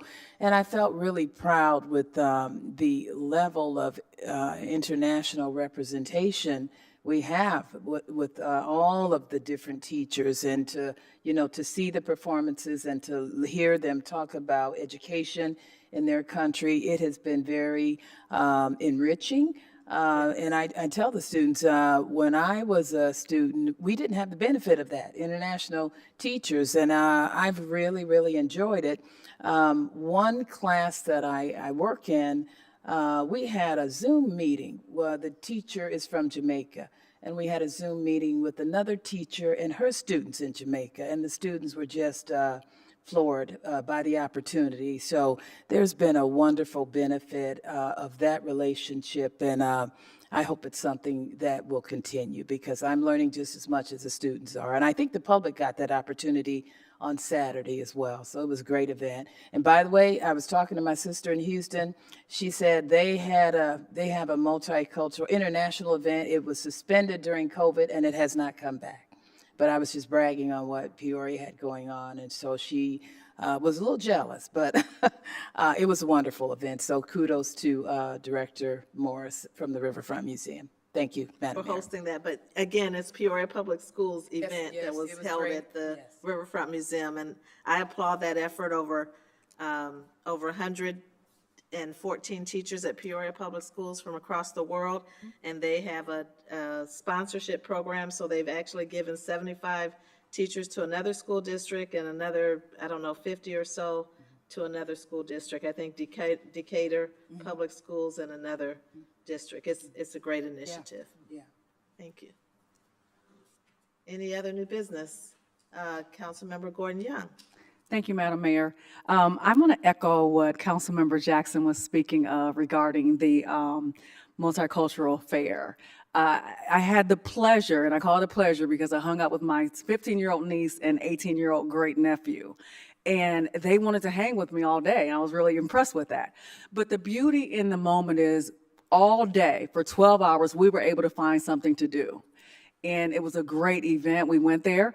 We have, just want to talk about how great Peoria is. They enjoyed the Riverfront Museum, and just even like we went to the mall. A lot of things are happening in Peoria. And I don't want us to lose sight of that. I know we talk about some of the negative things that are going on, and that has to happen for us to, in fact, change. But again, just from our park district to our school district to our police and fire personnel. Speaking of police, I know we recognize Chief E. For his outstanding public service award. I was traveling southbound University today, and I would be remiss if I didn't mention this because I've been thinking about it all day, how grateful and how blessed we are as a community to have a police chief who rolls up his sleeves and gets involved. But there was an accident at this location, and to see our chief standing in the middle of traffic, directing traffic, there's a difference between transactional leadership and transformational leadership. That is a true example of outstanding leadership, transformational leadership, and again, attitude's reflection of leadership. So I want to thank you, Chief, for the work that you've done and the difference that you've made in this community. Thank you, Madam Mayor. You're welcome. The award reads Eric Echevarria, Outstanding Service Award for his leadership and dedication to serving the public as Chief of Police for the City of Peoria, Illinois. Okay. Madam Clerk. We are at citizens' opportunity to address the City Council. And we just have one, David Williams, Junior, right? And David, you were appointed tonight as a commissioner for Advisory Committee for Police and Community Relations. You may be our youngest city commissioner. Well, thank you. Thank you. Welcome. Thank you, Mayor and Council. I appreciate the shout out there. I had this little, as we kind of wind down the school semester, we had this little project that we had to do for like a little final speech. It couldn't be too long, but I just wanted to share it with you all, considering I thought it was actually rather nice. I took the time and heart. It's a little short speech,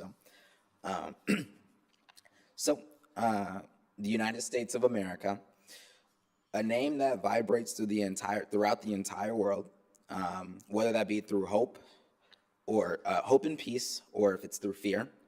There is no doubt our country has made one of the greatest footprints on the face of the earth, ever. It is important to recognize that we live in one of the freest, benevolent, and the greatest democracies to ever exist. It is important to know how far we have come. The fight for freedom, liberty, and equality has made us one of the greatest role models the world has ever seen. The United States truly has one of the greatest influences ever, so much to the point that millions of people around the world look at us as a beacon of hope and risk their lives in traveling across the world to experience what we all call the American dream. I feel like people take this experience for granted. The amount of hate that the greatest country in the world has ever seen is unbelievable. These people try and threaten the soul and core of our democracy. Unfortunately for them, the strength of our country completely shuts them out. The brave men and women that risk their lives every day so our children can fulfill their hopes and dreams will never go unnoticed. The fight for freedom dates all the way back to the Great American Revolution. These people that risk their lives from then until now for people like you and I are truly heroes. And to the fallen heroes from these conflicts, they will never be forgotten. The push for freedom will be a never-ending journey. The love that we all share for our country is unmatched.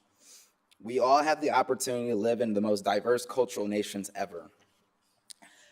It is important to know that diversity is the American culture.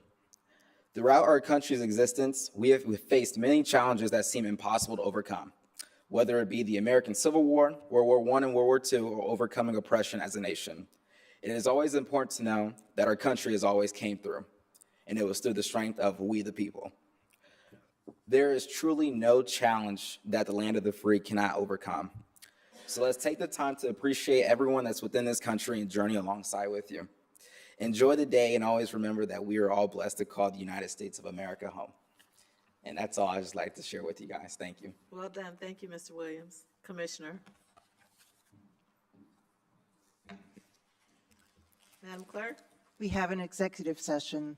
I would like to invite a motion to adjourn and to convene in closed session immediately following adjournment of the City Council meeting pursuant to the Open Meetings Act 5 ILCS 122C5 to discuss the purchase of real property for the use of the public body, including discussing whether a particular parcel should be acquired. Moved by Councilmember Gordon Young, seconded by Councilmember Allen.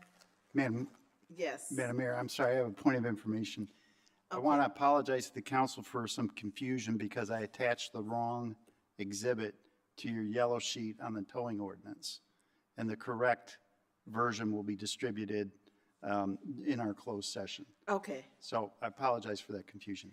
okay. Thank you. Please cast your ballots. Thank you for your service.